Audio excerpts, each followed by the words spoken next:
नमस्ते, आप सभी का स्वागत है। आज छत्रपति शिवाजी महाराज की जयंती के अगला दिन है और कल हमने एक इसके ऊपर एपिसोड किया था, आप सभी ने देखा था। और आज हम उसी क्रम को आगे बढ़ाते हुए कुछ और चर्चा करने वाले हैं और ये चर्चा ये करने वाले हैं कि महाराज शिवाजी के इतिहास को किस प्रकार से हमारे जो सेक्युलरवादी हैं उन्होंने या तो उसको एक तरह से अनदेखा करने का प्रयास किया या उसको भ्रष्ट करने का प्रयास किया। और इस क्रम में हमारे साथ जुड़ रहे हैं doctor Sumant Tekade. Doctor Sumant Tekade management में पीएचडी हैं और मैनेजमेंट में पीएचडी के अतिरिक्त जो इनका एक विशेष परिचय है वो ये कि इन्होंने छत्रपति शिवाजी महाराज के ऊपर 900 से अधिक चर्चाएं की हैं। तो आज हम इनके इस स्वरूप में भागी बनेंगे। नमस्कार डॉक्टर नमस्ते। नमस्ते, धन्यवाद। मैं कल एक देख रहा था और आप जानते हैं कि छत्रपति शिवाजी महाराज जो है हमारे सेक्युलरवादियों को बहुत नागवार गुजरते हैं। वो इसलिए भी क्योंकि सारा का सारा जो हमारा इतिहास लेखन है वो मार्क्सिस्ट के हाथों में चला गया और मार्क्सिस्ट के हाथों में भी इस प्रकार चला गया कि उनके जो मुखिया हुए मोहम्मद हबीब साहब और उनके पुत्र श्री इरफान हबीब और उनके पूरे सारे चेले चपाटे, उनका एक ही ये कहें कि उद्यम था और उद्योग था और वो ये कि किस प्रकार से जो मुगलों का और इस्लामी शासकों का जो एक बर्बर शासन तंत्र था और जिस प्रकार से उन्होंने धर्मांधता में और अत्याचार और नृशंसता की थी भारतीयों के ऊपर, उनके धर्म के ऊपर, उनकी श्रद्धा के ऊपर, उसको किस प्रकार से उसके ऊपर रंगाई पुताई की जाए। अब मैं इसी क्रम में हमारे चाचा नेहरू का एक ट्वीट मैंने जो कल उसको ट्वीट किया था, उनके एक उद्धरण को, और उस पर अब तक 1000 से ज़्यादा उसके रीट्वीट हो चुके हैं। उसको मूल रूप में पढ़ देता हूँ, ग्लिम्पसेस ऑफ वर्ल्ड हिस्ट्री। वैसे ये आप ध्यान हो या ना हो कि मोहम्मद हबीब जो थे वो हमारे जवाहरलाल नेहरू जी के गुरु भी थे और इंदिरा जी के ट्यूटर भी थे और उनके जो शिष्य थे नूरुल हसन साहब, वो एजुकेशन मिनिस्टर भी बने थे। उनके बाकी शिष्य भी, सारा का सारा हमारा जो शिक्षा का तंत्र था वो मोहम्मद हबीब के और मार्क्सिस्टों के इन्हीं के हाथ में रहा है। और आप ये समझिए लगभग 2014 तक से पहले तक तो रहा ही है और 2014 के बाद भी अभी तक उस पर कोई विशेष परिवर्तन नहीं आया है। तो चाचा नेहरू क्या कहते हैं साहब, मैं आपको सुनाता हूँ। कहते हैं, सम of शिवाजी's deeds like the treacherous killing of the Bijapur general lower him greatly in our estimation। ये स्क्रीन पे भी चल रहा है, देखें आप। तो इस प्रकार के इतिहास से जो छत्रपति शिवाजी महाराज की जो अदम्य कीर्ति है उसको जो धूमिल करने का प्रयास किया गया है, आपका क्या विचार है इस इतिहास लेखन का, तो हम कैसे देखें और कैसे इसका प्रतिकार करें? मुझे याद आता है भीष्म पितामह खड़े थे बैटलफील्ड पर कुरुक्षेत्र के, और पता है जब तक भीष्म पितामह जिंदा है युद्ध लड़ना नामुमकिन है। और भीष्म पितामह को मारेगा कौन? एक तो पितामह है, दादाजी है, और दूसरा इतना बड़ा योद्धा है कि उनकी काट किसी के पास नहीं। और भगवान श्री कृष्ण कहते मैं तो हथियार उठाऊंगा नहीं। वो मार सकते थे लेकिन वो कहते मैं तो हथियार नहीं उठाऊंगा। अब क्या किया जाए? तो हम सबको ज्ञात है कि वहां पर शिखंडी को खड़ा करवाया जाता है और बाद में उसकी आड़ से पितामह पर बाण चलवाए जाते हैं। Same is the case with Dronacharya को जो बैटलफील्ड से हटाना, हटाए कैसे? द्रोणाचार्य तो गुरु है, गुरु को कौन मारे? और गुरु के पास तो तमाम सारी विद्याएं हैं जो शायद उन्होंने शिष्य को भी नहीं दी होंगी, तो उनको खत्म कैसे किया जाए? हम सब जानते हैं वो अश्वत्थामा नाम का हाथी था, उसको मारा गया और बाद में युधिष्ठिर को बताया गया कि धर्मराज को बताया गया आप जाइए और बोले कि अश्वत्थामा हतः नरोवा कुंजरोवा अहम न जानामि। मारा तो गया अश्वत्थामा, लेकिन आपका बेटा है कि वो हाथी है मुझे नहीं पता। और उसकी आड़ में दृष्टद्युम्न ने हम देखते हैं कि द्रोणाचार्य का सर कलम कर दिया।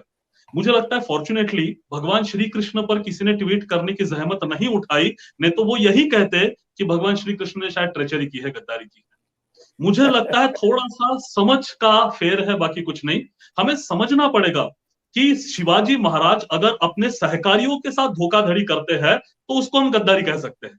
शिवाजी महाराज अपने साथ काम करने वाले मंत्रियों से धोखाधड़ी करते हैं तो उसको गद्दारी कह सकते हैं। शत्रु को धोखा देना ये युद्ध नीति का भाग होता है, उसको हम गद्दारी कैसे कह सकते हैं। और अगर अफजल खान मिलने आया है तो वो कोई कोई दूध का दूल्हा तो था नहीं।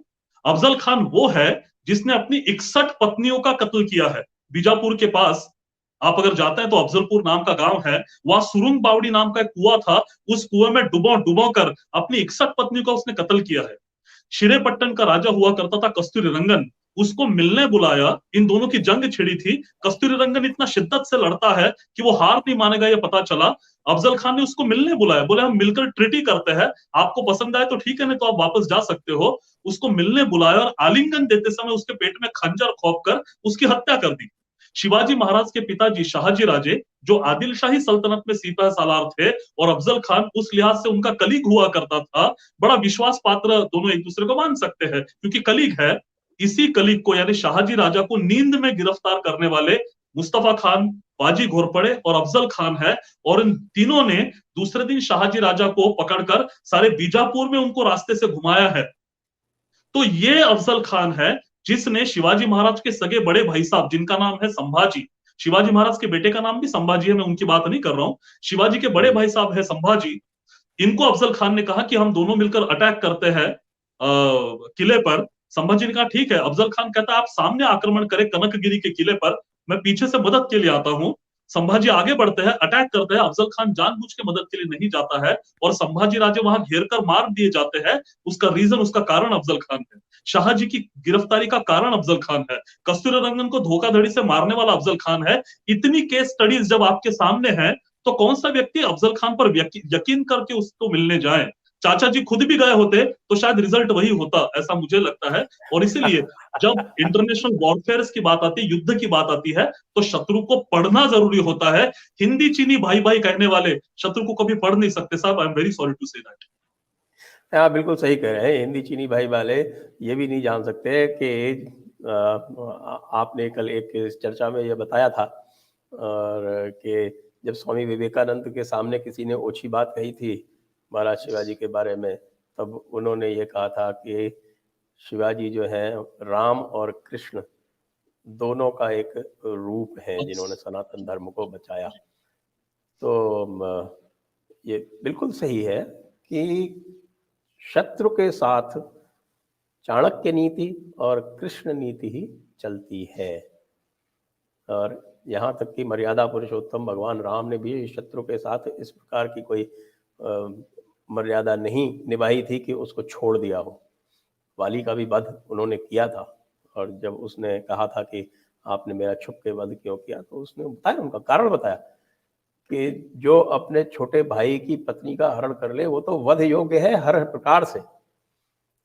तो जो हमारे सनातन धर्म की परंपराएं हैं उसको भुला के एक या सेक्युलर मुलम्मा थोपने का प्रयास लगातार किया जाता रहा है इन इतिहासकारों द्वारा। और उसी क्रम में इन्होंने छत्रपति महाराज शिवाजी की जो हमारे पास लेगेसी है, जो थाती है, उसको भी छोटा करके दिखाने का प्रयास करते हैं। और कई बार ये दिखाने का प्रयास करते हैं कि वो एक तो छोटे से कोई सरदार थे, और यदि वो छोटे से सरदार थे तो वो औरंगजेब जो था वो क्यों लगातार धूल की फांक रहा था। और बाद में 1680 तक, जब तक शिवाजी राजे जिंदा थे, तब तक तो उसकी हिम्मत नहीं पड़ी, उसके बाद ही हो गया। तो आप थोड़ा सा इसके बारे में थोड़ा सा विस्तार करें कि इतिहासकारों की मैं इसमें बस ये जानता हूँ कि औरंगजेब जो है उसको वो वली मानते हैं, औरंगजेब उनका वली है।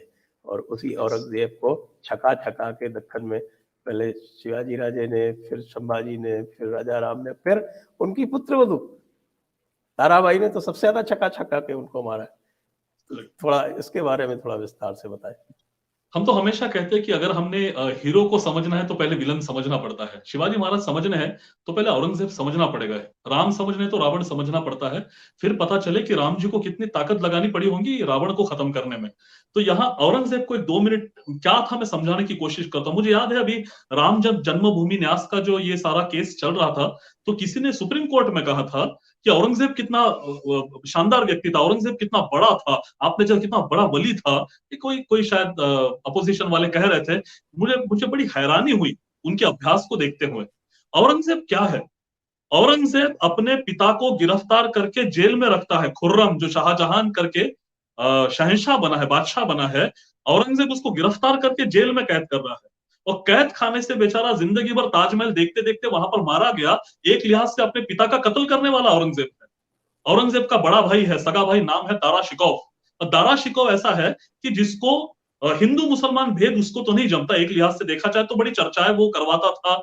उसने सारे उपनिषदों को इकट्ठा मिलाकर अल्लोपनिषद लिखवाया था, और मजमू अल बहरीन यानी दो संस्कृतियों का संगम, ऐसे उसने अपने हिसाब से हिंदू मुसलमान एकता के बारे में कुछ काम किए थे जो औरंगजेब को नागवार गुजरे। औरंगजेब ने उसकी हत्या करवा दी है, अपने सगे भाई की हत्या, जो मेरे और तख्त के बीच में नहीं आना चाहिए, उसकी हत्या औरंगजेब करवाता है।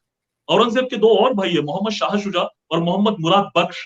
मुराद को तो झूठी कसम, कुरान पर हाथ रखकर कसम दी थी कि मुझे तो सिंहासन राजपाट नहीं चाहिए, दारा को मारने में मेरी मदद करो, मैं तुम्हें राजपाट दे दूंगा, मैं संन्यास्त रहूंगा।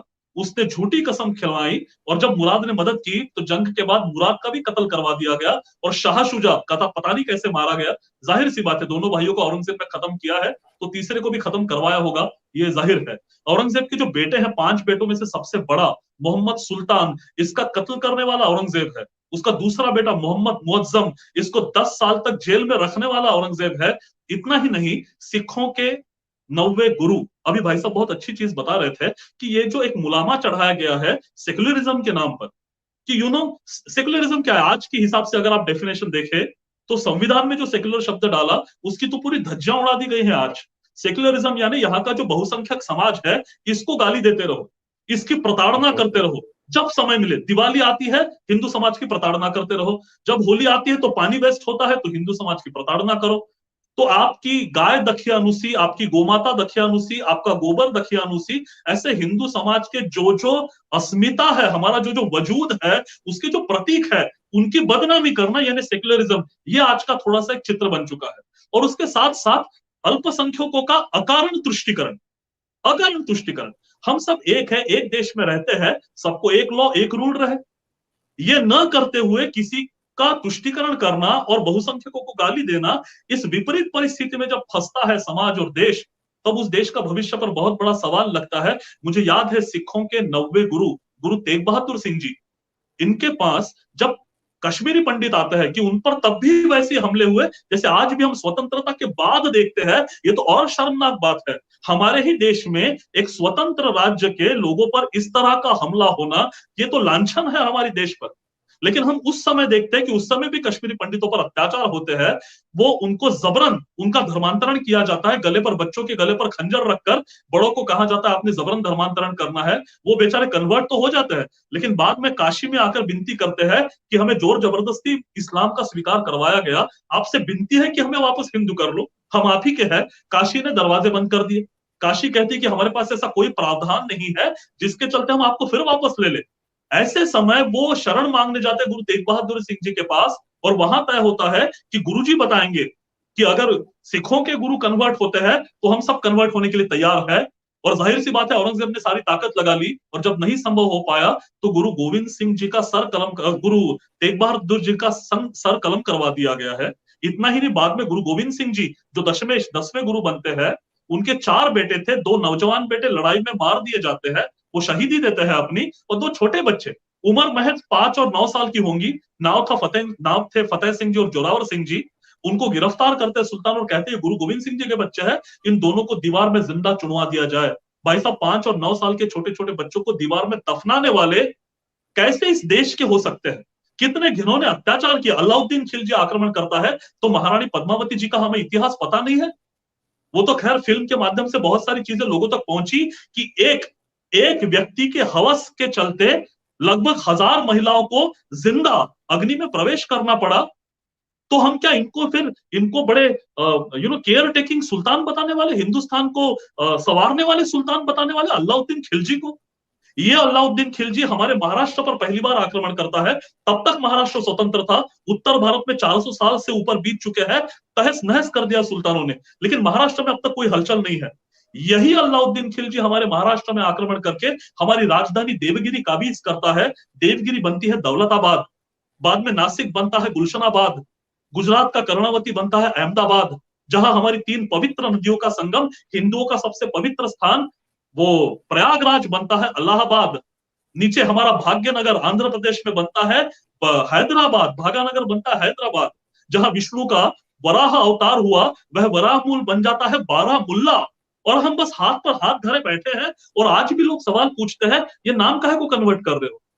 अरे जिस औरंगजेब ने इतना इतना कहर बरपाया सारे हिंदुस्तान पर, भारत का सबसे पुराना और सबसे विशाल तीर्थ क्षेत्र हमारा विश्वनाथ, काशी विश्वनाथ को फोड़ने वाला, 1669 को फोड़ने वाला औरंगजेब है।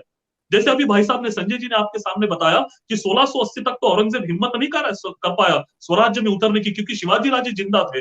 लेकिन उनकी मृत्यु के उपरांत तुरंत वो निकल पड़ा। वो एक फरमान निकालता है कि मैं दक्कन पर आक्रमण करने जा रहा हूं, पूरे रास्ते मुझे मंदिर का एक भी छोर नहीं दिखना चाहिए, सारे मंदिर वहां पे गिरवा दिए गए।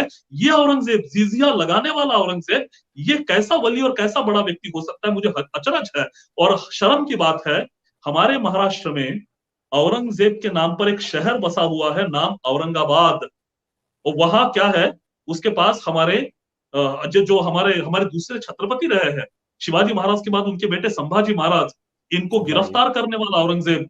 63 साल का था औरंगजेब जब आया था महाराष्ट्र, 24 साल का बच्चा था संभाजी महाराज, लड़ने के लिए खड़ा होता है। संभाजी लगभग 9 साल तक उनके खिलाफ लड़ते हैं। 32-33 साल की उम्र में संभाजी को औरंगजेब गिरफ्तार कर लेता है, और संभाजी को कहता है तुम्हारा खजाना बताओ, हमारे कौन से लोग तुमसे शामिल है वो बताओ, तुम्हारे किले हमारे नाम पर करवा दो। ये संभाजी नाम का छोटा सा नौजवान इससे इनकार कर देता है। 30-35 दिन का जबरदस्त टॉर्चर, और जब पता है कि ये संभाजी जबान नहीं खोलेगा, तो उनके कारों में गरम गरम सीसा ओत दिया जाता है। सलाखें गरम करके संभाजी राजा की दोनों आंखें औरंगजेब फोड़ देता है, उनकी हलक से जबान बाहर निकालकर जबान काट दी जाती है, और फिर तलवार और कुल्हाड़ी से शरीर के छोटे छोटे टुकड़े कर कर मैदान पर फेंकवाया जाता है। छत्रपति का इस तरह का अपमान करने वाला, गुरु तेग बहादुर जिनका सल कलम करने वाला, बुंदेलखंड के महाराजा छत्रसाल बुंदेला जी के पिता चंपत राय बुंदेला को मारने वाला औरंगजेब अच्छा किस लिहाज से बन गया? और शर्म आती है इस औरंगजेब का उदात्तीकरण, उसको बड़ा बनाया जाता है, उसके नाम पर रस्ते, उसके नाम पर आपके शहर बनते हैं। तो कहीं ना कहीं आत्मविस्मृत समाज हमें दिखाई पड़ता है। आज भारत हर लिहाज से उठ रहा है। हम प्रार्थना करेंगे शायद ये सारे पराजय के जो मार्क्स है वो भी जल्द अज जल्द इस देश से पूरी तरह से खदेड़ दिए जाए, जैसे हमने मुगलों को एक समय में खदेड़ दिया था। बिल्कुल, ईश्वर इच्छा ऐसी ही रहेगी, मुझे पूरा विश्वास है।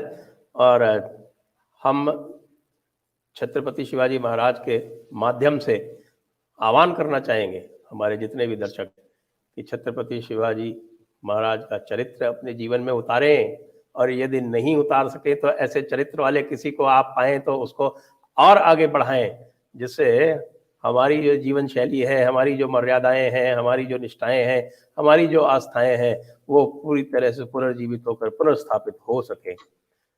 इसी क्रम में महाराज शिवाजी के कई रोचक प्रसंग हैं, आप तो उनके बारे में अच्छी तरह से जानते हैं, लेकिन उसमें से जो मुझे एक अधिक रोचक लगता है वो शाइस्ता खां वाला प्रकरण लगता है, जिसमें जैसे कल भी मैंने कहा था कि शाइस्ता खां की जो उंगलियां कटी थी वो उंगलियां नहीं, औरंगजेब की नाक कटी थी। वो प्रकरण भी थोड़ा सा आप हमारे दर्शकों को जरा वर्णन करें। जी, अब हैरानी ऐसी होती है कि औरंगजेब तो देख रहा है उत्तर भारत से, उसको पता है, क्योंकि वो शाहजहां जब सुल्तान हुआ करता था, औरंगजेब दक्कन का सूबेदार है, वो औरंगाबाद में बैठा हुआ है, तो औरंगजेब को पता है कि यहाँ शिवाजी जो कुछ भी कर रहा है वो कुछ अलग है। तो ही कुड अंडरस्टैंड कि इससे मेरा पाला पड़ने वाला है। तो औरंगजेब ने पहले शिवाजी राजा को भांप लिया था। शिवाजी राजा ने बड़े इनिशियल दिनों में, शुरुआती दिनों में, जब उनकी उम्र महज 20-22 साल है, उसी समय औरंगजेब को भी झटके दिए हैं। तो उसको समझ में आ चुका है कि मुगलों जैसी सत्ता को भी ये अदना सा नौजवान ललकार रहा है, ये कुछ अलग करके दिखाएगा। बाद में वो उत्तर भारत जाता है, सिंहासन पर काबिज हो जाता है, हम देखते हैं। और वो देख रहा है, वो दक्कन के इतिहास को देख रहा है, सारा उत्तर भारत उसके कब्जे में है। लगभग पेशावर से लेकर कलकत्ते तक और कश्मीर से लेकर के बुरहानपुर या औरंगाबाद महाराष्ट्र तक उसकी सल्तनत फैली हुई है। अब उसका टारगेट है मुझे दक्कन में मेरे हाथ पैर फैलाने हैं और सारा हिंदुस्तान पहली बार मुगलों के कदमों में रखवाने उसका टारगेट है। और इसलिए वो बार बार इस पूरे घटनाक्रम पर नजर जमाए हुए बैठा है। उसको पता चलता है ये अदने से शिवाजी राजा ने महाराष्ट्र की एक सबसे जबरदस्त स्ट्रेटेजिक लोकेशन है जावली, इसको कैप्चर कर लिया है। वो महाराष्ट्र का जानकार है, उसको पता है महाराष्ट्र में क्या जरूरी है। उसने समझ लिया शिवाजी जावली कैप्चर करता है, बहुत बड़ी बात है। दूसरी घटना होती है सिपाही अफजल खान जैसे बड़े सिपह सालार को एक झटके में एक वार में ध्वस्त कर देते हैं। ये दूसरी घटना अफजल खान जिससे समझ लेता है कि कुछ बड़ा होने वाला है दक्षिण भारत में, और पता है कि वो होने से पहले मुझे शिवाजी को दबाना है। इसीलिए वो अपने मामा को यानी औरंगजेब की माता मुमताज उल जमानी, इसका जो सगा भाई है नाम शाहिस्ता खान, आप सबने नाम सुना होगा। तो शाहिस्ता खान हालांकि उसका नाम नहीं, उसकी उपाधि है। मेरा नाम सुमंत है लेकिन मेरी उपाधि डॉक्टर है, मेरा नाम डॉक्टर नहीं है। शाहिस्ता खान उसका नाम नहीं है, उसकी उपाधि, उसका पूरा नाम खानी खाना नबील उल उमरा नवाब आजम मिर्जा अबू तालिब शाहिस्ता खान। अबू तालिब उसका केवल नाम है दोस्तों, उसका ये सारी उसकी डिग्रियां थी। तो खैर ऐसे काफी लोग थे। खुद औरंगजेब हजरत सलामत कीबला दीन और दुनिया अबुल मुजफ्फर मोइनुद्दीन शहनशाह गाजी आलमगीर बहादुर बादशाह मोहम्मद औरंगजेब, उसका नाम केवल मोइनुद्दीन है, बाकी सारी डिग्रियां है। औरंगजेब भी नाम नहीं, वो डिग्री है उसकी उपाधि है। 1 लाख की फौज लेकर शाहिस्ता खां को भेजा जाता है। तो शिवाजी राजा की सारी ताकत महज 15,000 है, तो आमने सामने की लड़ाई करना तो असंभव है। यहां चाणक्य पिक्चर में आते हैं। चाणक्य लिखकर रखते कि आपके पास शक्ति है, आमने सामने की लड़ाई कीजिए। चाणक्य कहते प्रकाश युद्ध। और शक्ति नहीं है तो छुपकर आघात करना शत्रु पर, चाणक्य उसको जायज मानते हैं। जब तक ताकत है तब तक लड़ाई करो, ताकत खत्म होते बलिदान मत दे दो, भाग जाओ। भागना जायज माना है, शक्ति बढ़ा के फिर से अटैक करो। देश के लिए मरने से ऊपर चाणक्य कहते हैं देश के लिए जीने वालों की ज्यादा जरूरत। तो ये अपने आप में शिवाजी राजा इसको इंप्लीमेंट करते हुए हमें दिखाई देते हैं। इसको चाणक्य कहते हैं कूट युद्ध, शिवाजी इसको कहते हैं गनिमी कावा, और आज हम इंटरनेशनल वॉरफेयर टेक्निक में इसको समझते हैं गरिल्ला वॉरफेयर टेक्निक की भांति। तो शिवाजी राजा एक प्लान बना, एक जबरदस्त प्लान है जिसमें 450 लोग निकलेंगे। वहां जहां शाहिस्ता खान रुका है वो लाल महल नाम का एरिया है, वहां शिवाजी महाराज का बचपन गुजरा है, तो वो चप्पे चप्पे से वाकिफ है लाल महल के। तो अलग से रेकी करने की जरूरत नहीं, उनको पता है दरवाजे कहाँ और क्या चीजें हैं। शिवाजी राजा के साथ बचपन के जो साथी है जो वहां खेले हुए हैं, चिमनाजी देशपांडे, बाबाजी देशपांडे, इनको भी शिवाजी राजा ने प्लानिंग में साथ में रखा है।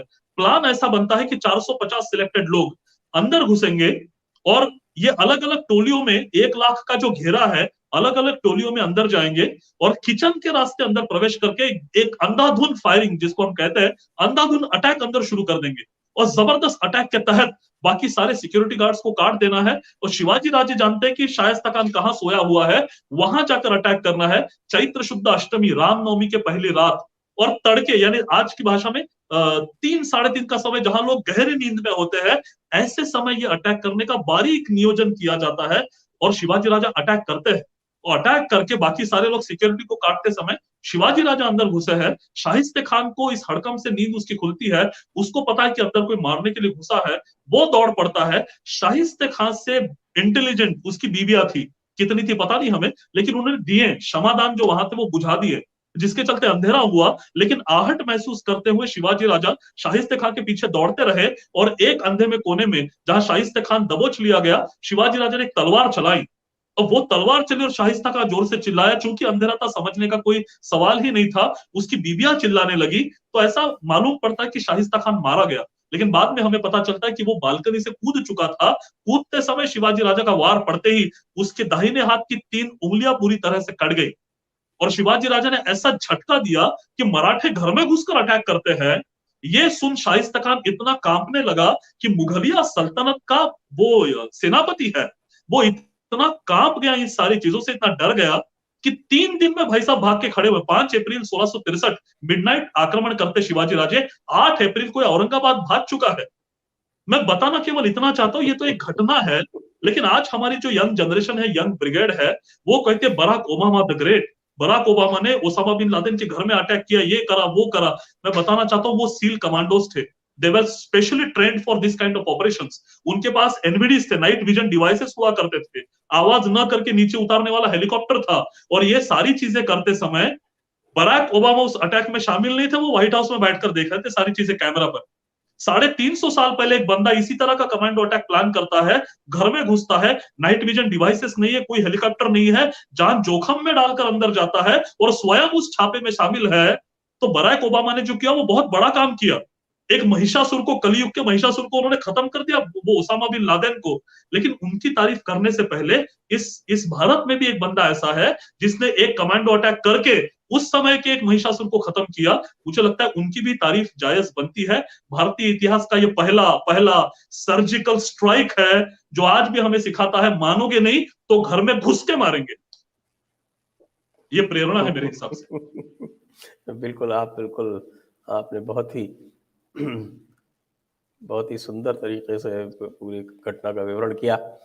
मैं इसको और आगे ले जाता हूँ, क्योंकि शिवाजी महाराज जो थे वो न स्वयं तो वीरता और चतुराई और बुद्धिमानी, जिसको मैं कहता हूँ कि जिस प्रकार से गीता में ये कहा जाता है, अंतिम श्लोक जो है गीता का, यत्र योगेश्वरः कृष्णो यत्र पार्थो धनुर्धरः, जहाँ पे बुद्धि का और कर्म का ये संयोग है कृष्ण और अर्जुन का, वो एक अद्भुत संयोग शिवाजी के व्यक्तित्व में पाया जाता है। और वो इतना प्रेरणास्पद है कि उनके महाप्रयाण के बाद भी वो चेतना जो है वो पूरे समाज में ऐसी जगह जाते हैं कि उस चेतना के चलते 1680 से लेके और 1707 तक वो भटकता रहता है आपका औरंगजेब, और उसको कुछ नहीं हासिल होता। कभी 2 किले जीत लेता है, फिर 4 हार जाता है, फिर 2 किले कहीं जीत लेता है, और ज़्यादातर तो उसने धोखे से जीते हैं। धोखे से मतलब एक तरह से जो मैंने पढ़ा उसमें कई बार तो उसको छका के फिर उसको दे दिया जाता है पैसे लेके, और उससे उनका कोष बढ़ता है और उसको दे दिया गया, और उसके बाद हो गया, और बारिश के बाद में उसको फिर कब्जा कर लिया। इस तरह से पूरी ये लुका छिपी चलती रहती है।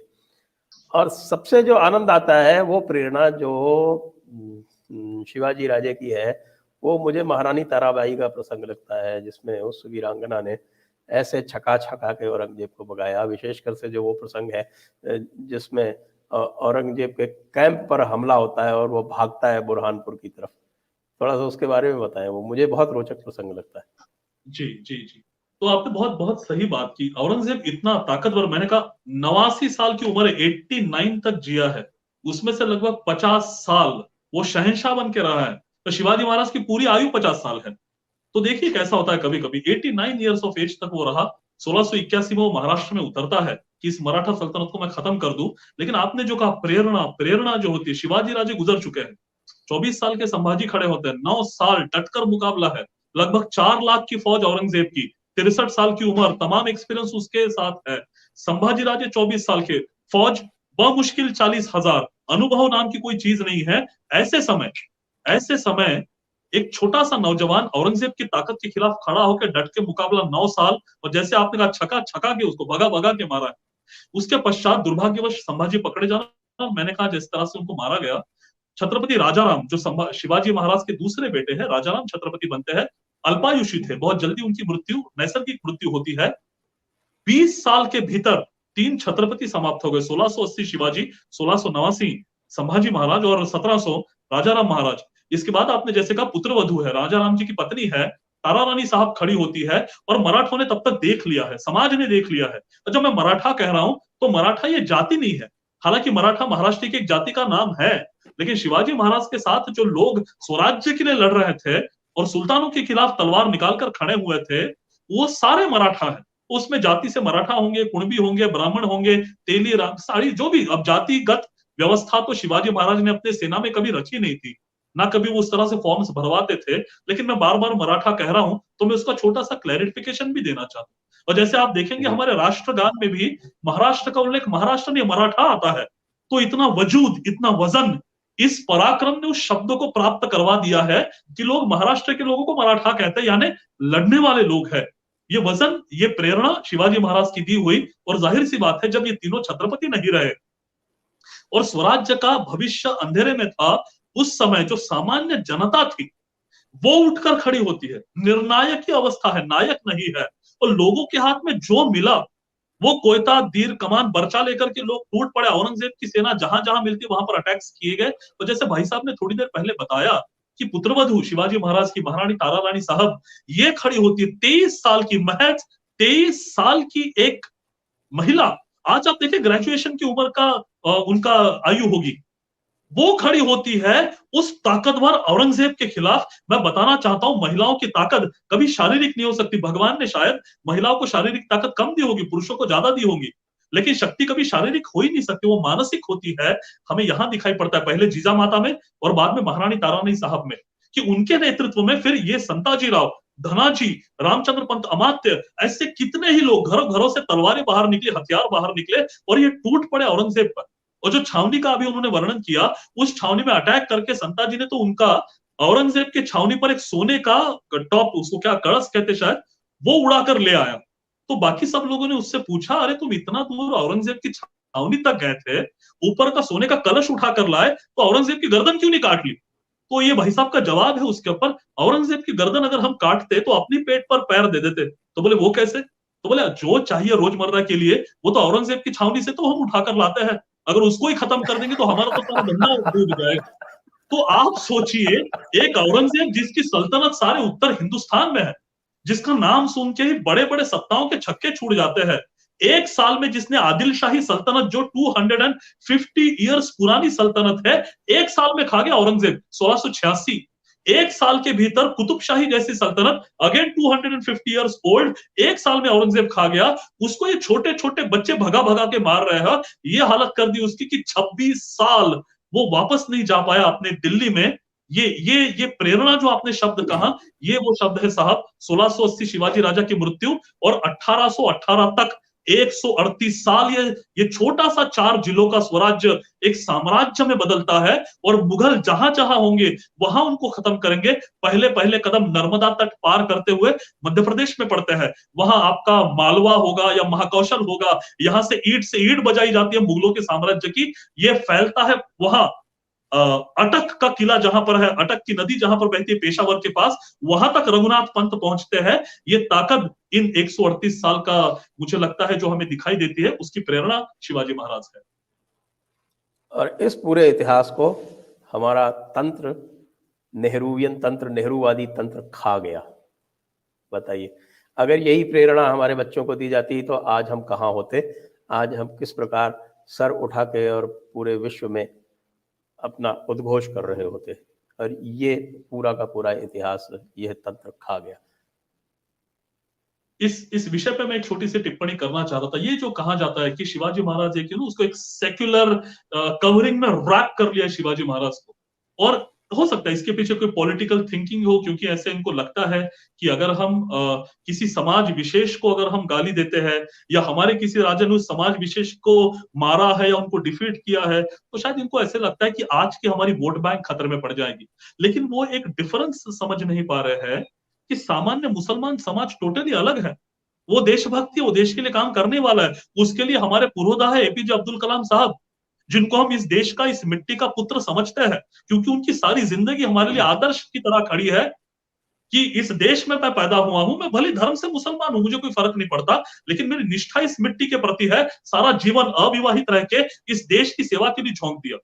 कितनी अपॉर्चुनिटी आई होंगी, बाहर देशों ने, बाहर मुल्कों ने कितने ऑफर्स दिए होंगे, छोड़ दो हिंदुस्तान को, हमारे पास आ जाइए। आज तो कितने लोग 5-5 हजार के लिए देश छोड़ देते हैं। भाई साहब यहाँ रुके रहे, डटे रहे, हमारे आदर्श वो है, वो हमारे आदर्श अगर मुसलमान के तौर पर देखा जाए। एक मिनट थोड़ा सा इसमें जी जिक्र करना चाहूंगा कि देखिए, मुसलमान दो तरह के हैं। एक है अशराफिया, जिनको मैं AMM क्लास बोलता हूँ, अशराफिया, मुल्ला, मौलाना। ये सारे के सारे विदेशी या अपने आप को विदेशी समझने वाले हैं। और जो हमारा जो मूल जो समाज है उसको वो पसमानदा है। आजकल मैं पसमानदा वालों से भी काफ़ी चर्चा करता रहता हूँ। और वो भी एक तरह से इस AMM क्लास के गुलाम हैं। और इन्होंने जो अपना तंत्र फैला रखा है सारा का सारा, एक इनके यहाँ जो सिद्धांत है तकलीद वगैरह का, उसके सारे, तो वो भी इनके, उन्होंने उनको गुलाम की तरह ही ट्रीट करते हैं। तो आप सही कह रहे हैं इसमें कि ये जो मूल समाज है, जो पसमानदा समाज है, वो अगर अशराफिया मुल्ला मौलाना के चंगुल से निकल जाए तो इस देश की बिल्कुल दिशा ही बदल सकती है। बिल्कुल आप ये सही कह रहे हैं। मैं सिर्फ इसमें थोड़ा सा ये एक आपकी जो बात कर रहे हैं उसको सप्लीमेंट करना चाह रहा था। जी जी जी। और ये चीज आप औरंगजेब में भी देखेंगे। आज लोग हमें पूछते हैं कि शिवाजी महाराज के सेना में कितने मुसलमान थे और क्या था। अगर वो बारीकी से देखे तो औरंगजेब के 138 अधिकारियों की लिस्ट आपको मिलती है। मोटे मोटे तौर पर 138 अधिकारी दिखाई देते हैं। अब औरंगजेब तो इनके हिसाब से तो बड़ा सेक्युलर है।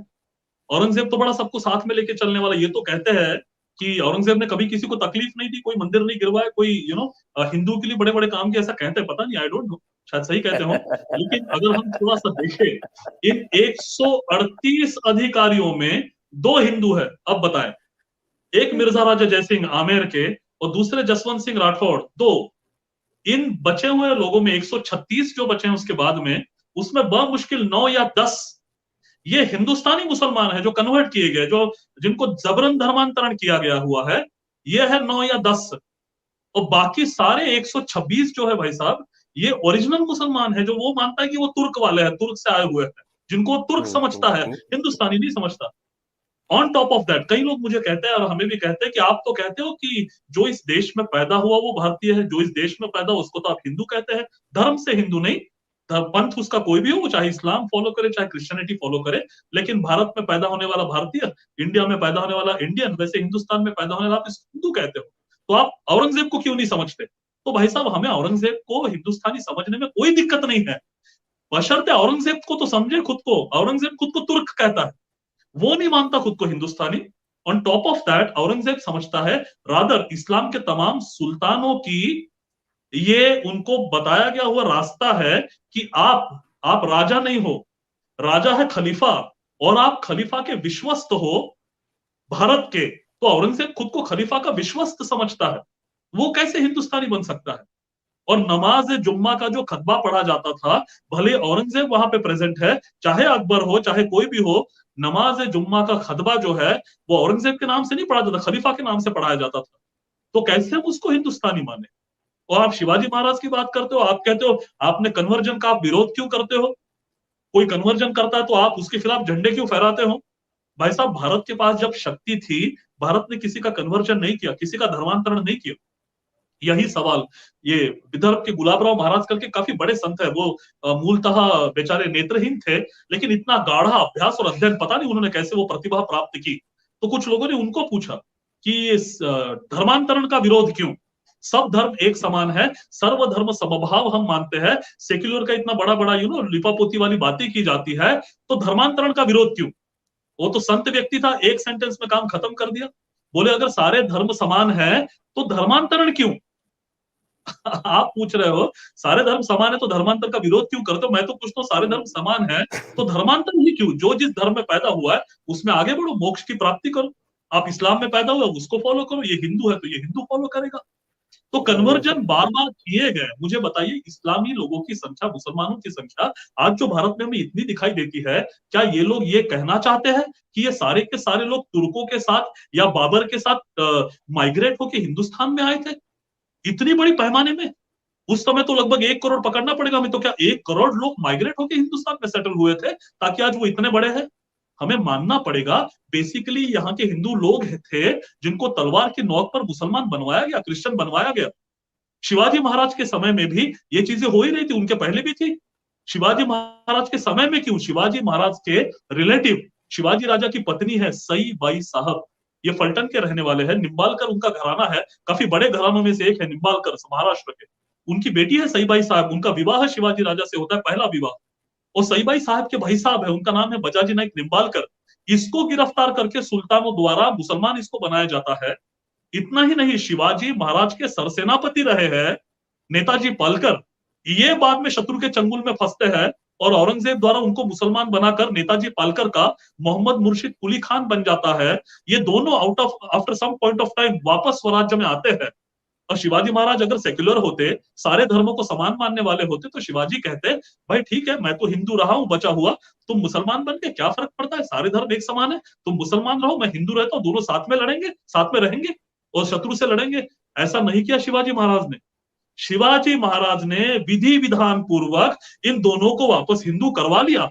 और मैं अंडरलाइन करके बताना चाहता हूं, थोड़ी देर पहले मैं जब कह रहा था कि काशी ने दरवाजे बंद कर दिए थे, बोले हमारे पास ऐसा कोई प्रावधान नहीं है, तो शिवाजी महाराज के पास कौन सा प्रावधान आ गया उनको वापस हिंदू करवाने का? क्योंकि शिवाजी राजा जानते हैं, इसको अगर मैं प्रावधान और तंत्र में बांधने की कोशिश करूंगा, ये कभी वापस नहीं आएंगे। ये उस टंकी के बराबर होगा जिसका एक नल खुला है, पानी बहता हुआ जा रहा है, और ऊपर से पानी अंदर लाने के लिए या बहे हुए पानी को फिर टंकी में वापस लाने का कोई अगर प्रावधान नहीं है, तो ये टंकी इसी तरह से खाली होते होते एक दिन खत्म हो जाएगी। ये समझने वाले शिवाजी महाराज है। घर वापसी का तरीका कौन सा हो डजंट मैटर, इनको वापस ले आना है। शिवाजी वापस लेके आ गए। ये करारा तमाचा है उन तमाम लोगों पर जो कहते हैं कि शिवाजी महाराज सेक्युलर है। सेक्युलर होते तो मुझे इतना ही समझता भाई साहब, ये दोनों मुसलमान बने रहते, नहीं रहे। बिल्कुल सही कह रहे हैं आप, बिल्कुल सही कह रहे हैं। वैसे भी ये जो सारी की सारी सब धर्म एक समान है, ये बीमारी सिर्फ हिंदुओं की है। आज तक एक मुल्ला मौलाना से आप किसी से कहलवा के बता दो कि सारे धर्म एक समान है तो मैं मान जाऊं। गांधी जी जिंदगी भर ईश्वर अल्लाह तेरे नाम करवाते रहे, मंदिरों में करवाते रहे, एक मस्जिद में नहीं करवा पाए। नहीं ये बीमारी हम ही लोगों में। बहुत सुंदर चर्चा चल रही है, लेकिन अब लगभग 40 मिनट से ऊपर हो चुके हैं और हमारे साथ बहुत सारे दर्शक जुड़े हुए हैं। इस समय हमारे पास लगभग आप समझ लीजिए कि 1200 से अधिक दर्शक अभी जुड़े हुए हैं, तो उनके बहुत सारे प्रश्न आ रहे हैं।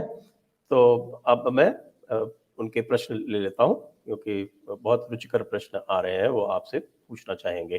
साथ में मैं सभी दर्शकों से भी अनुरोध करूंगा कि इस वीडियो को कृपया लाइक करें, इसको आप शेयर करें अधिक से अधिक अपने सारे प्लेटफॉर्म्स पे, और चैनल को सब्सक्राइब करें, बेल आइकॉन दबाएं और अपना पत्रम पुष्पम हमें अनुग्रहित करते रहें।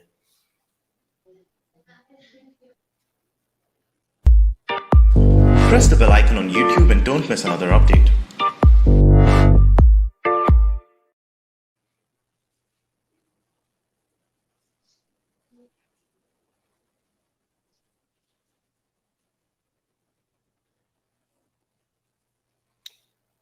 अर्जुन शर्मा जी पूछे, जय Hind sir, when will people understand that Aurangzeb एक दिन में 1.25 मन जनेऊ साध के रोटी खाता था? Shivaji Maharaj was instrumental in stopping it, yet people know Aurangzeb not Shivaji Raje.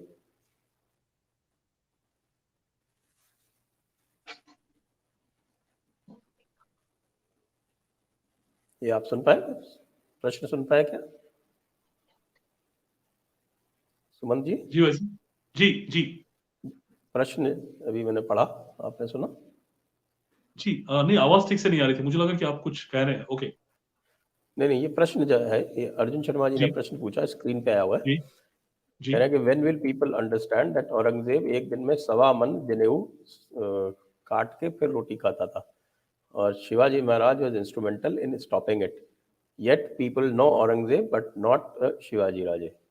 Yes, ये भाई साहब बड़ा सटीक सवाल पूछा आपने। बस ये तो हम सब की, आपकी मेरी जिम्मेदारी है कि जिन लोगों ने ये गलत इतिहास लिखा है उसको पहुंचने में हम अलग अलग, जो भी आपका जरिया है, आप अगर लिख सकते हैं तो लिखे, आप बोल सकते हैं तो बोले, आप इस तरह की वीडियो जैसे भाई साहब ने कहा शेयर कर सकते, जितना ज्यादा शेयर करें। ये डॉक्यूमेंटेड चीज है, जब तक लोगों के पास पहुंचती रहेगी तब तक ये चीजें हम आराम से इनको झुठला सकते हैं, इनको जो एक गलत इमेज बनाई गई है उसको हम पूरी तरह से धो सकते हैं। बशर्ते इसका प्रसार होना चाहिए, कुछ आप मदद करें, कुछ हम मदद करेंगे। मुझे लगता है यही चीज हम सबको करनी पड़ेगी। जैसे और एक चीज, जैसे आपने तो बहुत सही कहा कि औरंगजेब इस तरह का था। मुझे याद है कि आक्रमण जो हुए ये सारे, इसको बड़ा होशियारी से सामने इस तरह से पोर्ट्रे किया गया कि ये केवल आर्थिक आक्रमण है। ओ, कितने ही सालों से ये लोग बोल रहे हैं केवल आर्थिक आक्रमण है, बाकी सुल्तानों का इस देश से कोई लेना देना नहीं था, किसी को तकलीफ नहीं पहुंचाई। मैं केवल एक चीज इनसे पूछना चाहता हूं, क्या सही में केवल आर्थिक आक्रमण था? वो आर्थिक था तो सारे हिंदुस्तान का जो भौगोलिक नक्शा है, जिसको हम कहते हैं ज्योग्राफी है, उस पर तो हर जगह झंडे गाड़े गए थे, तो क्या वो ज्योग्राफिकल आक्रमण नहीं था?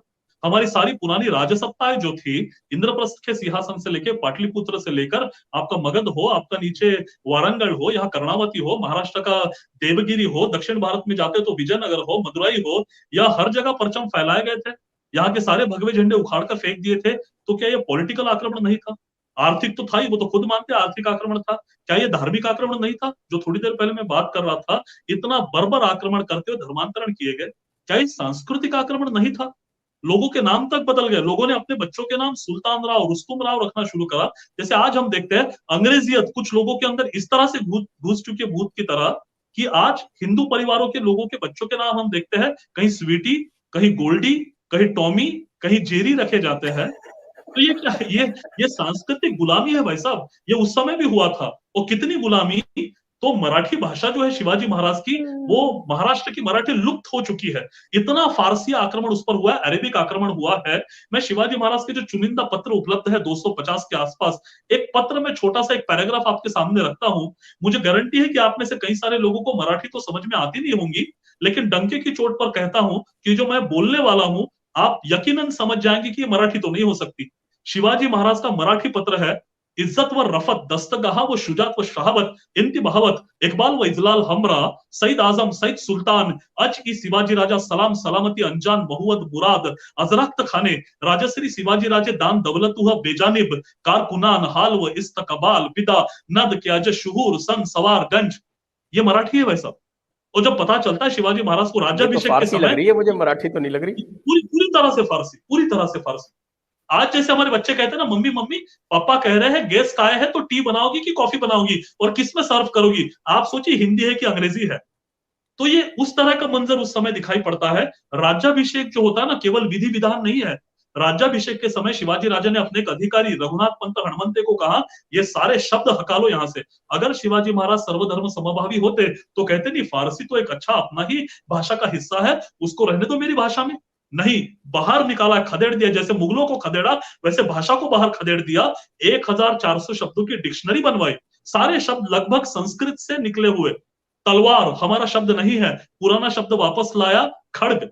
किला हमारा शब्द नहीं है, फिर पुराना शब्द ले आए दुर्ग। ऐसे 1400 शब्दों की डिक्शनरी। और उसके बाद जो मराठी पत्र निकले हैं, अब आप में से यकीनन सब लोग मानेंगे, हाँ सर शायद ये मराठी हो सकती है। स्वस्ति श्री राज्याभिषेक शक 3 नव संवत्सर वैशाख बहुल द्वितीया इंदु वासरे ये दिन क्षत्रिय कुलवतांस राजा शिव छत्रपती स्वामी यांनी आज्ञा केली आहे की, ये है उसके बाद के ट्रांसफॉर्मेशन। जो सांस्कृतिक आक्रमण को भी शिवाजी महाराज ने खदेड़ दिया। मुझे लगता है हम धीरे धीरे इन बातों का प्रचार ज्यादा कर पाए तो हम लोगों तक ये सारी चीजें पहुंचा सकते हैं। बिल्कुल बिल्कुल बिल्कुल। हमें तो शिवाजी राजे महाराज को एक युग पुरुष, एक महापुरुष के रूप में प्रतिस्थापित करना पड़ेगा, क्योंकि उनमें कृष्ण नीति, चाणक्य नीति, इन सबका समावेश है। और उसी की आजकल आवश्यकता है। ये जो थोथा सेक्युलरवाद चल रहा है, इसको समूल नष्ट करना पड़ेगा, तभी भारत का उत्थान हो पाएगा। अगला प्रश्न ले लेते हैं। ये प्रश्न कुछ इनकम्प्लीट सा लग रहा है, आगे ले लीजिए, कोई दूसरा ले लीजिए।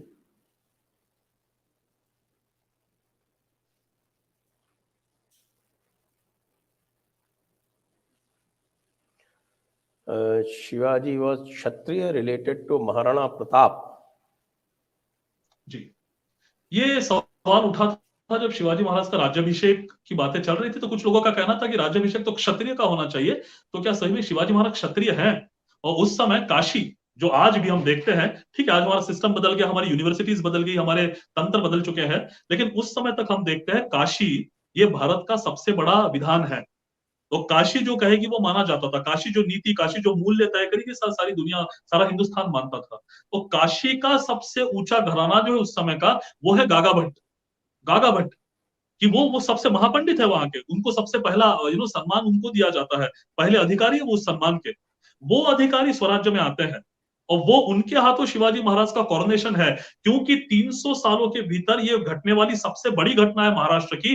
300 सालों में किसी का राज्याभिषेक नहीं हुआ है, तो अगर 300 साल बाद कोई हिंदू राजा बन रहा है तो वो उतने ही बड़े व्यक्ति के हाथों से बनना चाहिए, ये भावना है उसके पीछे।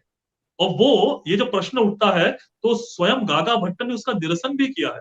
हम देखते हैं प्रभु रामचंद्र जी के 2 बेटे हैं, लव और कुश। कुश से जो परंपरा शुरू होती है उसको कछवाह हम कहते हैं, कुशवाह, कछवाह। मिर्जा राजा जयसिंह कछवाह वंश के आते हैं। और लव से जो परंपरा शुरू होती है वो सिसोदिया परंपरा में हम देखते हैं, सिसोदिया वंश में महाराणा प्रताप है। तो एक जो उनकी शाखा है सिसोदियों की, ये किसी समय महाराष्ट्र की ओर आई थी। वो महाराष्ट्र में आकर सेटल हुए थे, उस वंश में शिवाजी राजा का जन्म है। अब वो भोंसले नाम कहां से आया, ये एक बहुत बड़ा सवाल है। उसकी व्युत्पत्ति अलग अलग पंडितों ने की है। उसमें एक तर्क ऐसा दिखता है कि भूसाजी नाम के एक व्यक्ति इस सिसोदिया वंश में हुए थे, शायद उनके नाम पर यह भोंसले सरनेम शिवाजी महाराज को पड़ा होगा। बट ये जो पेडिग्री वहां तक जाती है तो दिखता है कि ये वो सिसोदिया वंश है, तो जाहिर सी बात है कि वो क्षत्रिय होंगे। लेकिन ये तो हुआ टेक्निकल बात है, ये तो एक कागजी बात है। मैं इसके ऊपर एक सवाल पूछना चाहता हूँ। कुछ लोग कहते हैं शिवाजी महाराज क्षत्रिय नहीं थे तो वो राज्याभिषेक उन्होंने क्यों करवाया। मैं कहता हूं उस समय में 300 साल में जब तलवारें उठी ही नहीं थी महाराष्ट्र में और सारा हिंदुस्तान चरमरा रहा था 17वीं शताब्दी की शुरुआत में, उस समय तलवार उठाकर, लोगों से तलवार उठवाकर फतेह खान हो, अफजल खान हो, शाहिस्ते खान का निखंदन हो, सूरत पर आक्रमण करके मुगलों को झटका देना हो, दक्षिण भारत में तमाम लूट जो शिवाजी राजा ने चलाई, इतना ही नहीं, आगरा में तो औरंगजेब को दहला दिया शिवाजी महाराज ने। वापस आकर तमिलनाडु तक, मद्रास के 150 kilometre down the line Gingee का किला है, वहां तक किले जीते जाते हैं। जिस नौजवान के पास बमुश्किल 20-25 किले थे, वो 8 सालों में 260 किले जीतता है, राज्याभिषिक्त राजा बनता है। मुझे लगता है वो क्षत्रिय हो ना हो इसका सवाल अब कोई फर्क ही नहीं पड़ता। अगर ये व्यक्ति क्षत्रिय नहीं है तो क्षत्रिय कौन हो सकता है, मुझे लगता है ये समझ नहीं। ये तो प्रश्न जो है ना, ये नासमझी जो है, ये पिछले कुछ दिनों में ज्यादा बढ़ी है, क्योंकि हमारे यहाँ तो जो शास्त्रोक्त जो परंपरा है, वो शास्त्रोक्त परंपरा ये है कि क्षत्रिय कर्म से होगा। सीधी सी बात है। महेश पाटिल जी पूछ रहे हैं, please tell about Santaji and Dhanaji. जी, मुझे लगता है भाई साहब आज अपना जो टॉपिक है वो थोड़ा सा ये सेक्युलरिज्म और शिवाजी महाराज ने और जिनका इतिहास नष्ट किया गया उससे रिलेटेड है। शिवाजी महाराज के लोग, उनका वो इतिहास काफी बड़ा है। संताजी धनाजी जी के बारे में मैंने थोड़ी देर पहले जब भाई साहब ने प्रश्न पूछा था उसमें काफी डिटेल में थोड़ी चीजें बताई है। हम विषय से हट ना जाए, थोड़ा सा आज के विषय को चिपक के रहे। तो जो प्रश्न भी पूछ रहे हैं, मैं चाहता हूँ सेक्युलरिज्म, शिवाजी महाराज, उनका थोड़ा सा आइडियोलॉजी जो इस जमीन से जुड़ा हुआ है, उनका जो इंडियननेस है, भारतीयता है, हिंदुत्व है, मुझे लगता है उस पे अगर सवाल आते हैं तो ज्यादा ठीक रहेगा। अगला तो प्रश्न है, जी। अगला प्रश्न क्या है? एक स्टेटमेंट है, अफजल खान वध साहस का परिचय, आगरा स्केप बुद्धिमत्ता का परिचय और पन्हाला स्केप संयम का परिचय। बहुत बिल्कुल पूरी तरह से सहमत है। ये कह रहे हैं, why did Scindia, Gaikwad and Holkars betray India, after all they were Maratha legacy of Chhatrapati. ये मैं भाई साहब अभी मैंने जो विषय से संबंधित नहीं, विषय से संबंधित लेते हैं तो चर्चा ये बहुत लंबा चला जाएगा। फिर इसका Ninad Kshirsagar, Maratha 18 pagad classes means all included, Brahmins, Krishnas, Vaishyas, Shudras, basically everyone in Swaraj was Maratha। जो आपने बात कही थी, करेक्ट, उसी से ये सहमति प्रकट कर रहे हैं। आपको धन्यवाद निनाद जी। फिर निनाद जी पूछ रहे हैं, portraying Shivaji Maharaj as secular is nonsense, secular itself is foreign concept. Shivaji Maharaj started the process of reconversion of Hindus। Correct. अब ये सवाल भाई साहब ने स्टेटमेंट दिया ही है निनाद जी ने, तो मैं एक और चीज बताना चाहता हूँ। इतिहास जो होता है ना भाई साहब, वो डॉक्यूमेंट से बनता है। वो मन मर्जी डॉक्टर सुमंत को कुछ लगा, उसने ठोंक दिया, इसको इतिहास नहीं कहता। अभी मैं, आप सब नाम जानते होंगे, राम पुनियानी, अभी एक फॉरवर्डेड वीडियो मुझे भी पहुंचा, मैं थोड़ा सा सुन रहा था उनको, मैं थोड़ा सुन रहा था, मुझे बड़ी हंसी आ रही थी सुनकर। एक तो वो डाटा इन्फॉर्मेशन कहाँ से ले आते हैं, डेटा मुझे पता नहीं। तो भाई साहब उसमें कहते हैं कि शिवाजी महाराज जब अफजल खान को मारने गए, हाँ मैं एक मिनट में वाकया बताता हूँ। शिवाजी महाराज अफजल खान से मिलने गए तो बोले कोई सिक्योरिटी गार्ड उनसे मिलने आता है। पहले तो वो सिक्योरिटी गार्ड कहते, बाद में कहते जासूस है, पता नहीं, अपने आप में कॉन्ट्रडिक्टरी बोल रहे थे। बोले जासूस आता है और वो कहता है कि महाराज आपकी तलवार कहाँ है? तो शिवाजी महाराज कहते तलवार तो मैंने ली नहीं। तो पूछता है कि अरे नहीं, वो अफजल खान तो 6.5 फीट लंबा है, शिवाजी महाराज आप तो 5.5 फीट के है, तो अफजल खान ने आपका अगर गला पकड़ लिया तो आप क्या करेंगे? इसीलिए मैं आपको सजेशन देता हूं कि बाएं हाथ में वो टाइगर क्लॉज, शेर के नाखून, बाघनख कहते, लोहे का होता है, उसको छुपा के ले जाइए तो आप अफजल खान को मार सकते हैं। और ये बाघनख देने वाला राम पुनियानी कहते हैं, इसका नाम है रुस्तुम जमान। और वो कहते देखो हिंदू मुसलमान एकता कैसी है। अब मैं तो भाई साहब को पहले हाथ जोड़ना चाहता हूँ। रुस्तुम जमान जो है ना, वो आदिल शाही सल्तनत के रणदुल्ला खान से रिलेटेड एक बंदा, और ताउमर वो वही रहा, वो कभी यहां नहीं आया, पहली बात। और दूसरी बात, इतना बड़ा स्ट्रेटेजिक प्लानर शिवाजी महाराज, जो एक एक चीज बारीकी से प्लान करते हैं। शाइस्ता खान एपिसोड का मैंने आपको जिक्र करा एक गलती और जान का जोखिम जहां होता है, वहां शिवाजी महाराज ऐसे निकल पड़े बिना तलवार के, बोलते अच्छा ऐसा मेरा गला पकड़ेगा तो ठीक है, ये बागनक मुझे दे दो। क्या वो इतने अदनी बुद्धि के थे कि एक सिक्योरिटी गार्ड उनको बता रहा है? और इसमें हम अपमान किसका कर रहे हैं? हम शिवाजी महाराज की बुद्धिमत्ता का अपमान कर रहे हैं। अरे आज छोटा मोटा लीडर एक सॉफ्टवेयर कंपनी चलाता है 5 लोगों की, वो बारीक से बारीक चीज का प्लान करता है, एक छत्रपति इन छोटी चीजों का प्लान नहीं करेगा। मुझे बड़ा अचरज होता है। खैर, मैं उसमें बताने वाली चीज ये है कि ये जो पुलिंदा खड़ा कर दिया जाता है विदाउट डॉक्यूमेंट, उनको डॉक्यूमेंट नहीं दिखाना है। राम पुनियानी का वेरी नेक्स्ट स्टेटमेंट क्या है? शिवाजी महाराज के 18 बॉडीगार्ड हुआ करते थे, उसमें से 12 मुसलमान है। मैंने कहा इनको ये डेटा कहां से मिला? शायद राम पुनियानी उस समय जीवित तो नहीं थे शिवाजी महाराज के समय, क्योंकि शिवाजी महाराज के जीवित रहते समय जो कोई डॉक्यूमेंट लिखा है, इतिहास कहता है केवल उस पर यकीन रखा जा सकता है, क्योंकि वो कॉन्टेम्पररी है। इतिहास की कुछ डेफिनेशंस होती है, मन मर्जी कोई भी अपना सबूत नहीं दे सकता। शिवाजी महाराज के समय के लोगों ने लिखा हुआ चाहिए, और शिवाजी महाराज के इनर सर्कल में अगर कोई लिखता है, और भी बड़ा विश्वास उस पर रखा जाता है। और शिवाजी महाराज का कॉन्टेम्परेरियन है लेकिन शत्रु है, तो उसको आप समझे लेकिन अंधे तरह से विश्वास ना रखे, क्योंकि शत्रु है, हो सकता है उल्टा लिखे। जैसे सीज फायर पाकिस्तान तोड़ता है, हम उसका जवाब देते हैं, उसमें हो सकता है जैसे हमारे सिविलियन मरते हो सकता है उनके भी सिविलियन मरते हो। आप पाकिस्तान टेलीविजन का कोई भी चैनल लगाइए, उसमें पाकिस्तान क्या कहता है? भारत ने सीज फायर तोड़ा, भारत ने हमारी जनता को मारा, इसलिए हमने जवाब दिया। तो हमें समझना पड़ता है, शत्रु जब बोलता है तो उल्टा बोल सकता है। और इसीलिए यहां अगर हम देखें ठीक से, तो पहली बात, शिवाजी महाराज के साथ रहने वाला बंदा नाम है कविंद्र परमानंद गोविंद नेवासकर। उसने ग्रंथ लिखा है, नाम है शिव भारत। मेरे यूट्यूब चैनल का नाम भी वही मैंने रखा है उस अभिमान के चलते, शिव भारत। और ये शिव भारत में पहले ही वो लिखता है कि ये शिवाजी महाराज ने मुझे लिखने के लिए बोला है।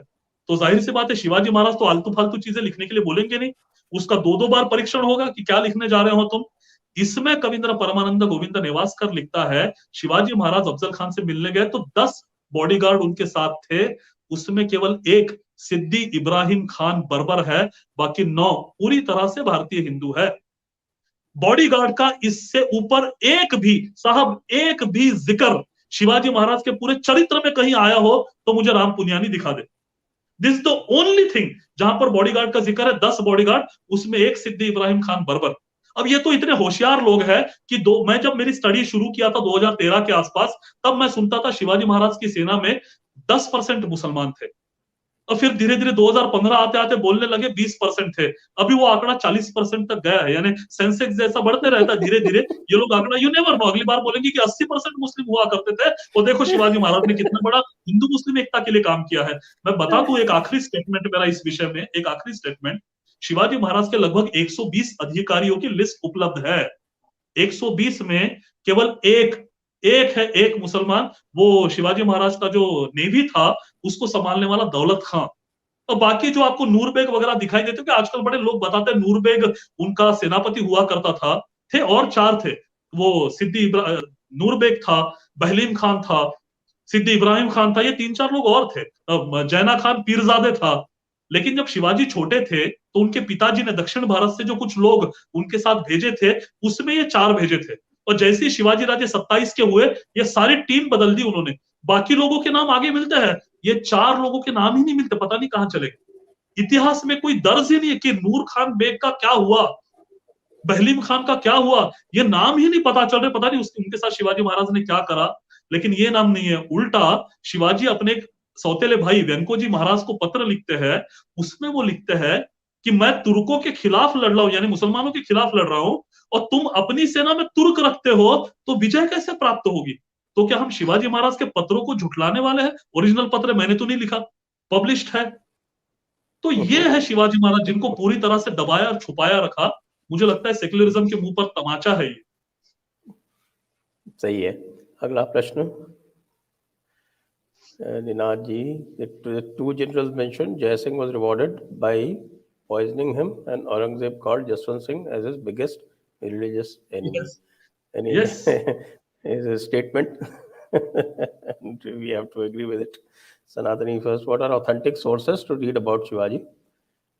Dennis बहुत बढ़िया। Kincaid, Ranjit Desai, Jadunath Sarkar, etc. Ranjit Desai and okay, असली रंजीत देसाई जी ने जो लिखा है ना वो कादम्बरी है, तो कादम्बरी जनरली उसको इतिहास नहीं माना जाता, बड़े उसमें इंटरेस्ट पैदा करने के लिए अपने अपने वाक्य और प्रसंग उसमें डाले जाते हैं, दंत कथाएं किंवदंतियां उसमें होती है।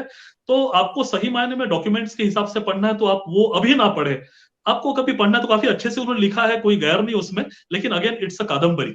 अगर आपको सही मायने में डॉक्यूमेंटेड इतिहास पढ़ना है और सटीक तरीके से ये कैरेक्टर समझने हैं, तो अगर आप मराठी समझते हैं तो शक करते शिवराय, और मराठी नहीं समझते हैं तो हिंदी भाषा में बड़ी सरल हिंदी में लिखा गया शक निर्माता शिवराय, अगर आप नोट कर रहे हैं या बाद में भी आप सुन सकते हैं। ये दोनों किताबें लिखी गई है विजय देशमुख जी के द्वारा। हिंदी संस्करण उसका किसी और ट्रांसलेटर में नाम भूल रहा हूं उनका, उन्होंने हिंदी भाषांतर किया है, मूलतः लिखी गई है विजय देशमुख, मराठी शक करते शिवराय, हिंदी शक निर्माता शिवराय। अगर आप ये पहले पढ़ ले तो आपको डॉक्यूमेंट्स के आधार पर काफी अच्छी हिस्ट्री आपको पढ़ने मिलेगी, आसान भाषा में है। उसकी अगली लेवल है सर जदुनाथ सरकार, उसके साथ की लेवल आप कहेंगे डॉक्टर बालकृष्ण। ये दोनों किताबें आपको इंग्लिश में मिलेगी, डॉक्टर बालकृष्ण ने लिखी हुई और डॉक्टर जदुनाथ सरकार ने लिखी हुई। और उसके ऊपर आप जाना चाहते हो तो शिवाजी महाराज की हिस्ट्री पर सबसे ऑथेंटिकेटेड, पूरी तरह से रेफरेंस बेस्ड, कोई प्रिजुडाइज मन में न रखते हुए, कोई पूर्वग्रह मन में नहीं, कोई किसी पार्टी में हिंदू नॉन हिंदू मन में बिना रखे, केवल और केवल कागजों पे आधार पर लिखा हुआ इतिहास आपको पढ़ना है तो बेस्ट बुक इंग्लिश में लिखी गई राजा शिव छत्रपति बाय गजानन भास्कर मेहेंदले। गजानन भास्कर मेहेंदले इंग्लिश में ये किताब लिखी है। मराठी ये किताब लगभग 1500 पन्नों की होंगी, और इसके बाद मराठी में उन्होंने ही 4 किताबें आ रही है, 4 वॉल्यूम्स मैं कहूंगा, 4 किताबें नहीं है, एक एक वॉल्यूम 1500 पेज का है, तो लगभग 7000 पन्नों का शिव चरित्र गजानन भास्कर मेहेंदले ले आने वाले हैं। मैं उसका इंग्लिश वर्जन भी अभी आपको दिखा देता हूँ, मेरे पास यही पड़ा हुआ है। ये बेहतरीन, लेकिन टॉप थोड़ी सी लेवल उसकी हाई है, तो यहां से आप शुरुआत करके विजयराव देशमुख से शुरुआत करते हुए आगे बढ़े तो मुझे लगता है इंग्लिश, मुझे लगता है आप अच्छे से इस सारे विषय को समझ सकते हैं। लेफ्ट पोस्ट सुमन जी, हम थोड़ा अब रैपिड फायर में चलेंगे क्योंकि बहुत सारे सवाल हैं। और जी बिल्कुल, मैं किताब दिखा देता हूँ, Shivaji and his life and his times, ये वो किताब है, आप देख सकते हैं। This is English version.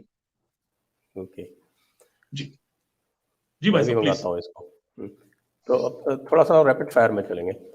Ji next question. दिनाथ जी के बहुत प्रश्न हो गए अब मेरे हाँ ख्याल जी, से। तो रैपिड फायर में लगे। सुमन जी, जय भवानी, आपसे रिक्वेस्ट है एक सेशन जी संभाजी महाराज पे करें। चलिए जी जरूर जरूर भाई साहब, दिनाथ जी जरूर, धन्यवाद। बिल्कुल करेंगे। हर्षद मालवे, मराठा ने अनेक चर्च मशीदी मंदिरात रिकन्वर्ट केले, हाउ टू मैं पढ़ लेता हूँ पीपल वैसे, लाइक मराठी है राम शायद। राम मराठ्यांनी राम अनेक पुनियानी वर्ष हु स्प्रेड फेक सेक्युलर। कह रहे बहुत सारे रिकन्वर्ट किए उन्होंने मंदिर और चर्च। हाँ बहुत बहुत बढ़िया, ये हर्षद जी आपकी इन्फॉर्मेशन, आपकी जानकारी बहुत सही है। ये बातें तो इतनी बुरी तरह से दबा के रखी है, शिव भारत का तमाम तरीके से उपयोग किया गया, ये बात दबाई रखी लोगों ने जानबूझकर, क्योंकि वो नहीं चाहते थे कि उनके पॉलिटिकल चीज को धक्का लगे। आपने बहुत सही बात की। अब इसको तो कोई झुठला नहीं सकता, ये तो कविंद्र परमानंद ने लिखा है, शिवाजी महाराज के समय के समकालीन है। वो शिव भारत में लिखते हैं, त्वया यानी शिवाजी महाराज त्वया गृहीत्वा कल्याणम तथा भीमपुरीमपि यवनाना महासिद्धि निलया किलपातितः, कि शिवाजी महाराज आपने जब कोंकण के कल्याण और भिवंडी पर कब्जा जमाया, जीत लिया आपने, तो वहां जो पुराने मंदिर हुआ करते थे जिनको ध्वस्त कर कर सुल्तानों ने अपने मजारे वहां पर खड़ी कर दी थी, आपने उसको फिर से ध्वस्त कर मंदिर बना दिए। ये कौन कह रहा है? शिवाजी महाराज का आज्ञा पर लिखे हुए ग्रंथ में शिवाजी महाराज का निकटतम सहकारी लिख रहा है।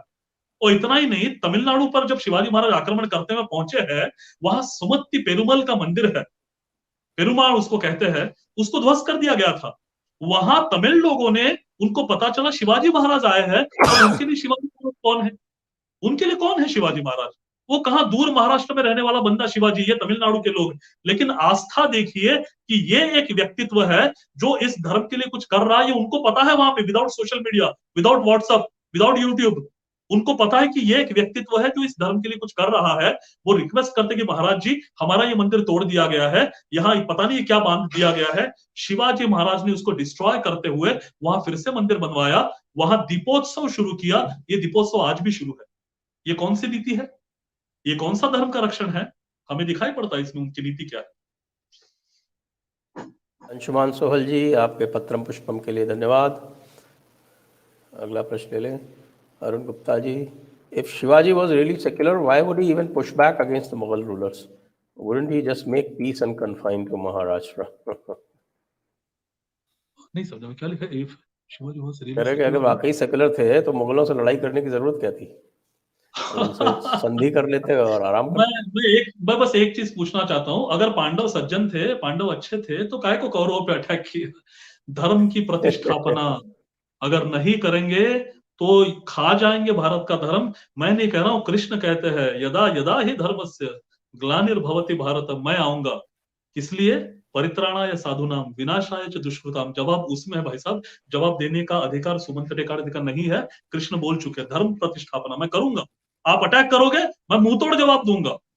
ये कहने के लिए एक एक चीज बताता हूँ, गोवा में ये जो जेसुइट्स पैड्रीज थे, उसमें उनका जो विजरई विजरई यानी वॉइस रॉय, उसको विजरई कहा जाता था उस समय, उनका जो वॉइस रॉय था उसका नाम था वो काउंट, नाम थोड़ा सा स्किप कर जा रहा हूं, उसने वहां एक अध्यादेश पारित किया था, count de Saint Vincent. Count de Saint Vincent नाम का उनका विजरई था।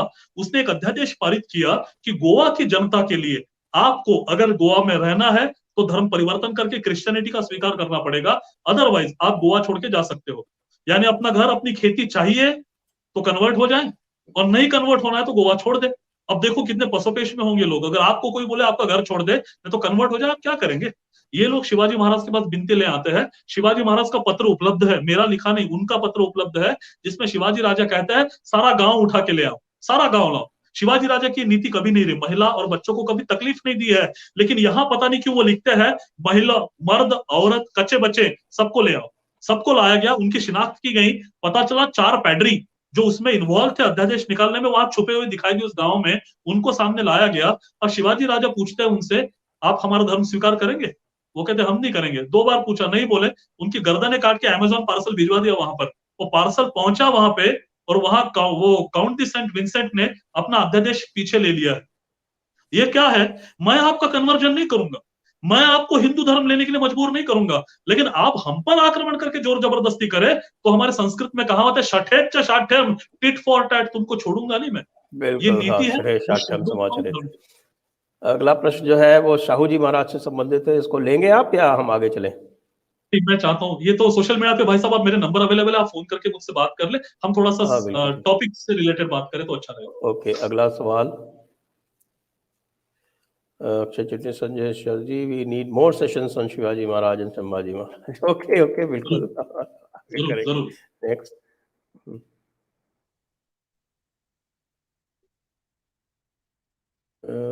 राम पुनियानी के बस चले तो वो छत्रपति शिवाजी महाराज को भी बता देंगे कि वो भी नमाज पढ़ते थे। बात सही है, आपकी बात सही है, राम पुनियानी तो कुछ भी कर सकते हैं। हर्षद मालवीय जी पूछ रहे हैं, Shivaji Maharaj as a political and management guru, agriculture expert, water management, HRM and personnel management, diplomacy expert, military leader and strategist, master planner and executioner, यांचा बद्दल सेशंस। ये इतने सेशंस मांग रहे हैं ये। बस मैंने जैसे कहा YouTube पर आप शिव भारत ढूंढे या सुमंत टेकाडे डाले, इसमें से काफी सारे सेशंस आपको मिल जाएंगे वहां पर। धन्यवाद। और जाहिर सी बात है, मैनेजमेंट टेक्निक कोई शिवाजी महाराज ने ढूंढ के नहीं निकाली है, जो भी मैनेजमेंट करता है ये सारी चीजें उसको करनी पड़ती है, वो शिवाजी महाराज ने भी की। हालांकि हम उनके एग्जाम्पल देके ये बताने की कोशिश करते हैं। बहुत सही कहा आपने।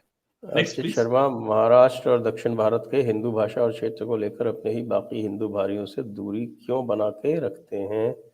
मेरा तो अनुभव ऐसा नहीं है, आपका क्यों है मैं कह नहीं सकता। उनका हो सकता है। मैं तो इतना ही कहना चाहूंगा, भारतीय संस्कृति है वसुधैव कुटुंबकम, हम सब एक है, बताने वाला अद्वैत सिद्धांत जो स्वामी विवेकानंद ने डंक की चोट पर शिकागो के सामने रखा था, शिवाजी महाराज ने उसका पुनर्जागरण किया। तो हम वैसे भी हिंदुस्तानी एक दूसरे से इतने जुड़े भाई साहब, आपके इक्का दुक्का अनुभव हो सकते हैं, कटे कटे से लोग रहते, लेकिन ऐसा कुछ नहीं है। जी, अगला प्रश्न, humans and aliens, Shivaji Maharaj के गुरु शाहजी महाराज जीजा माता का दादाजी कोंडदेव नहीं, इसके बारे में बताएं। ये क्या शिवाजी समझ महाराज में का नहीं गुरु शाहजी महाराज जीजा माता थे, दादोजी कोंडदेव नहीं थे।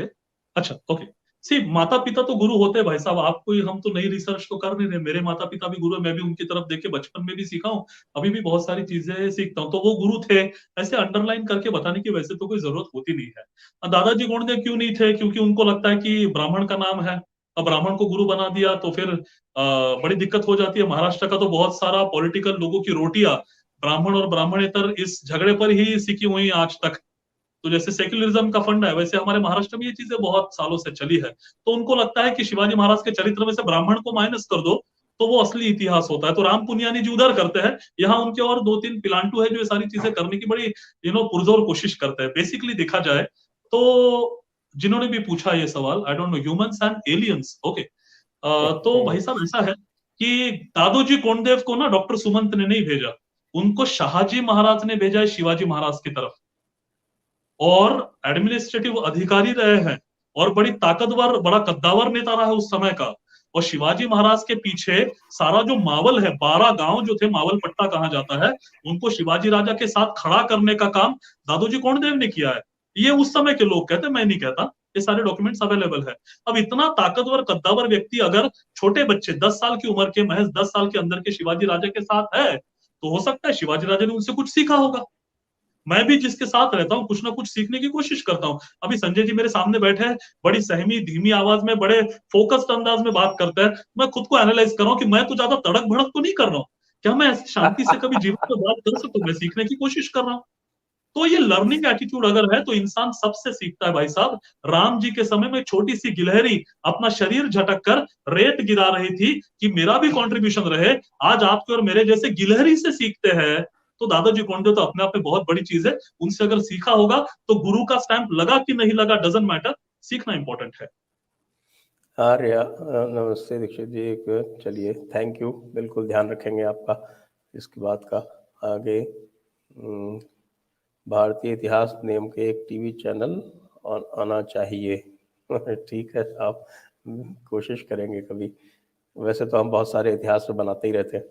Shivaji Maharaj reconverted Nanaji Palekar to Hinduism, what was need then if Maharaj was so secular. ये तो अभी बात कर दी ना, तो हमने डिस्कस किया, आप शायद थोड़ा सा लेट ज्वाइन करे होंगे, ये हमने चीज डिस्कस की, बता दी, बहुत सही, लेकिन आपने बहुत सही कहा। अब ये जो है ये हमारा दिमाग बनने जा था जब कभी ससुर लोग सेक्युलर लोगन के सुनी था। ये पूर्विया में आ गए, ये भोजपुरी अवधि का मिश्रण लग रहा मुझे। लगाए तो लट्ठे सरन के हमहू के आधार कार्ड पे नामाजी छाप दें साहब। बिल्कुल बिल्कुल यही करम। क्या बात है, एसबी मिनरल सर भावना है, लोगों बहुत की ही भावना अच्छा है। एक्सप्लेन किया शिवाजी राजे के हृदय स्पर्शी संवाद, धन्यवाद आपका। आगे प्रश्न, 19th February should be promoted as a day for weapons puja similar to Vijayadashmi. People must be reminded about the facts of history. अब तो हम लोग कम से कम YouTube पे तो जोर शोर से बना रहे हैं, पहले तो महाराष्ट्र के बाहर नाम ही नहीं सुन रहे थे, ये स्थिति आ गई थी, हमारे सेक्युलर्स ने क्रिएट कर दी थी जी। थैंक यू ऑल व्यूअर्स, बहुत अच्छा सेशन रहा। सुमंत जी आपको बहुत बहुत धन्यवाद, और आप सभी दर्शकों को बहुत बहुत धन्यवाद। जय हिंद, वंदे मातरम। नमस्ते।